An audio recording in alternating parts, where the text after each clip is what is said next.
कहते हैं हर आईने में एक दुनिया कैद होती है, हमारी ही दुनिया की एक परछाई। पर जरा सोचिए, क्या हो अगर वो परछाई बाहर आना चाहे। ये कहानी है एक ऐसे सर्जन की जिसने शीशे में कुछ ज्यादा ही गहराई से झांक लिया, और जो वापस झांक रहा था वो बेहद खौफनाक था। और कहानी की शुरुआत होती है इन शब्दों से। ये आवाज अंधेरे से आती है, कोई है जो मौत के मुंह से वापस आने का दावा कर रहा है। ये शब्द सिर्फ एक राज नहीं है, ये एक तरह की चेतावनी है कि इस कहानी में हकीकत की पकड़ बहुत कमजोर होने वाली है। तो चलिए मिलते हैं कहानी के मेन कैरेक्टर से, डॉक्टर समीर। दुनिया के लिए एक जीनियस है, एक मसीहा जिसके हाथ जिंदगियां बचाते हैं। लेकिन जब क्लिनिक की लाइट्स बंद होती हैं तो एक दूसरा ही समीर जागता है, एक ऐसा इंसान जिसे मौत को हराने का जुनून सवार है। तो ये जुनून आखिर है किस हद तक? मतलब दिन के उजाले में तो वो एक मशहूर सर्जन है, जाने बचाते हैं, लेकिन जैसे ही रात होती है वो सीक्रेटली आवारा जानवरों और लावारिस लाशों पर एक्सपेरिमेंट्स करते हैं। उन्हें लगता है कि वो विज्ञान की सीमाओं को तोड़ रहे हैं, कि वो इंसानियत के लिए कुछ बहुत बड़ा कर रहे हैं। लेकिन सच तो ये है कि ये विज्ञान नहीं, ये भगवान बनने की जिद है। उनका बस एक ही मकसद है, मुर्दों को जिंदा करना। और फिर एक रात उन्हें लगता है कि बस वो कामयाब हो ही गए हैं। एक लाश पर किए गए प्रयोग के बाद शरीर में हरकत होती है, आंखें खुलती हैं। एक पल के लिए समीर को लगता है उसने मौत को हरा दिया, लेकिन अगले ही पल सब शांत। ये नाकामी नहीं, ये उनकी नज़र में कायनात का मजाक है, और समीर को अपना मजाक उड़ाया जाना बिल्कुल पसंद नहीं।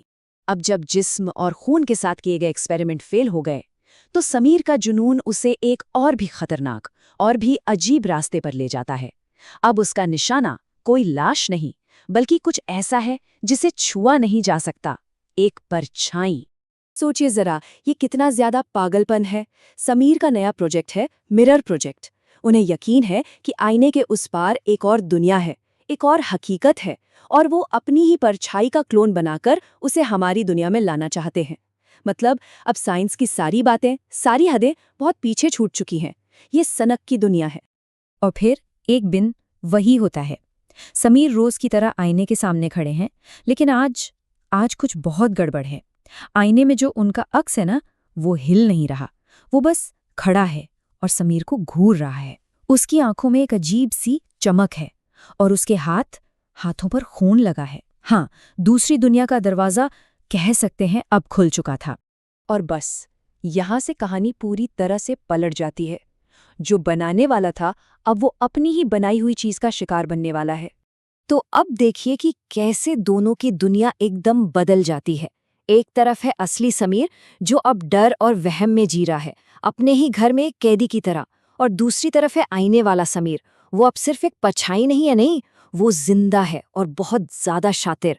वो आईने के अंदर से समीर की तस्वीरें जलाता है, अपनी गर्दन पर चाकू रखने का नाटक करता है। मतलब समीर को वो हर तकलीफ महसूस करवाता है जो वो कर सकता है।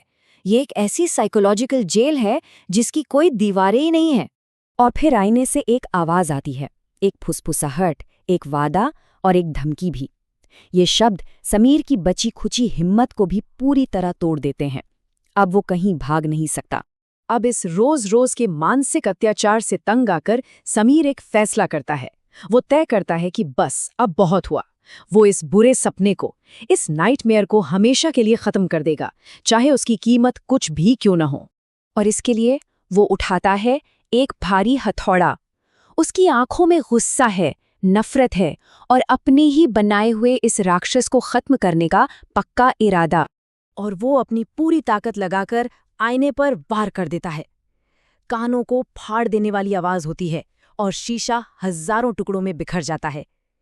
एक पल के लिए सब तरफ खामोशी, जैसे जीत की खामोशी।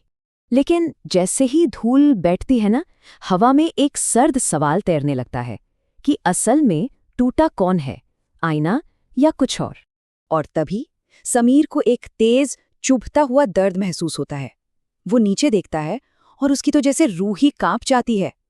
आईने के जो टुकड़े हैं वो जमीन पर नहीं, बल्कि उसके अपने जिस्म में धसे हुए हैं।